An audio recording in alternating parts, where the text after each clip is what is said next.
भनेको थियो तैँले किन एउटा सुनाइस् भन् त आजभोलि मान्छेहरूलाई विश्वासै गर्न सकिँदैन किन भन्दाखेरि हामीले कति विश्वासले कुनै व्यक्तिलाई आफ्नो व्यक्तिगत कुराहरू सेयर गरेका हुन्छौँ र त्यो व्यक्तिले चाहिँ अरूलाई गएर त्यो कुरा भनिदिँदाखेरि चाहिँ हामीमा त्यो ट्रस्ट इस्यु डेभलप हुन्छ र त्यसले गर्दाखेरि भविष्यमा पनि हामीले कुनै पनि व्यक्तिलाई भेट्छौँ भने त्यो व्यक्तिसँग हामीले रिलेसन बनाउन सक्दैनौँ किन भन्दाखेरि जुन पास्टमा जुन ट्रस्ट इस्युले गर्दा प्रब्लम भएको छ त्यसले गर्दा हाम्रो मनमा छुट्टै खालको फियर क्रिएट भएको हुन्छ र यो मान्छेले पनि त्यसै गरी धोका दिने पो हो कि भन्ने त डर रहिरहन्छ र तपाईहरुमा पनि यो खालको डर छ र तपाईहरुले चाहेर पनि यदि त्यो ट्रस्ट इस्यु हट्न सकेको छैन भने चाहिँ त्यसरी जीवन त चल्दैन नि त हो यति भनिरहँदाखेरि चाहिँ सबैलाई विश्वास गर्नु चाहिँ म भन्दिनँ तर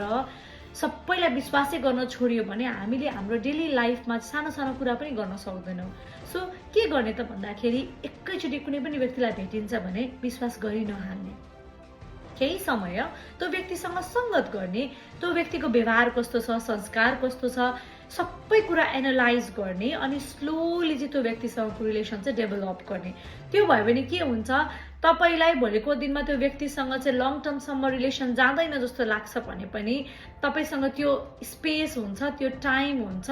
ब्याक सर्नको लागि र आफ्नो लाइफ आफ्नो वेमा लिड गर्नको लागि र अर्को कुरा भनेको आफूले पनि त्यो पहिलाको इन्सिडेन्टमा के भएको थियो कस्तो भएको थियो आफूले के मिस्टेक गर्यो त्यो अगाडिको व्यक्तिले कसरी आफूलाई त्यो ट्रस्ट इस्यु क्रिएट गरायो भन्ने कुराहरुमा पनि रिफ्लेक्ट गर्न चाहिँ जरुरी छ त्यसले गर्दा भोलिको दिनमा सेम खालको मिस्टेक तपाईले दोहोर्याउनु हुन र तपाईको रिलेसनशिप पनि स्ट्रङ हुँदै जान्छ यो कुराहरु यदि तपाईलाई हेल्पफुल भयो भने चाहिँ आफ्नो साथी जसमा चाहिँ ट्रस्ट इस्यु छ जस्तो लाग्छ उहाँलाई पनि यो भिडियो पठाएर सपोर्ट गर्नु होला थ्यांक यू